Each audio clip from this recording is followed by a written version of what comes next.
ત્યાં આ લોકો બધા આવ્યા, કાનો ને મીત ને બધા અર્જુન ને આ સિદ્ધરાજ ને, તો થોડા બોલાચાલી કરીને સીધી મને ગાડીમાં બેહાડી દીધો ને પછી ગાડીમાં નાખીને મને અહીંયા સીધા રાબડે લઈને આવ્યો. કેટલા લોકો હતા? એ લોકો ગાડીમાં 4 જણા હતા, પણ આગળની ગાડીમાં કેટલા બેઠા હતા એ બી મને ખ્યાલ નથી. આગળ ને પાછળ 2 ગાડી હતી, પણ ત્યાં જે મારતા હતા ત્યાં 13 જણા હતા ને 2 બાઈઓ હતી. મારવાનું કારણ શું? આગળનું એક મન દુઃખ હતું એ ને એક આ જે અત્યારે સોશિયલ મીડિયામાં મેં એક ખજૂરભાઈ પક્ષમાં એક માજીનો ખુલાસો કરેલો હતો, તો કીર્તિને વાંધો આવ્યો છે, તે એના કારણે આ બધી થયું. કેટલા લોકો હતા અને કોણ હતા મારવા વાળા?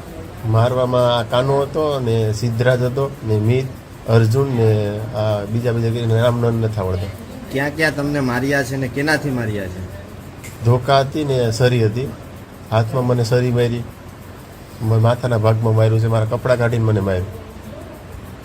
તમને લઈ જવાનું કારણ શું અને કોના દ્વારા આ બન્યું છે? વિડીયો કોલ થયા હતા, તમારા વાળ કાપવાની વાત હતી, શું હતી હકીકત? એ સિદ્ધરાજ કરીને છે જે કોલ કર્યો હતો કીર્તિ પટેલને. કીર્તિ પટેલ છે ને એમ કીધું કે આની મૂછે હારી નથી લાગતી અને વાળે હારા નથી લાગતા, એ કે કાપી નાખવાની.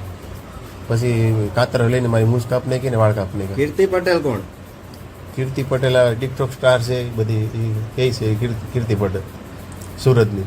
એને તમારા વાળ કાપ્યા? ઇન્જને વિડીયો કોલમાં કીધું આ લોકોને, પછી વાળ કાપ નાખ્યા. વિડીયો બનાવતા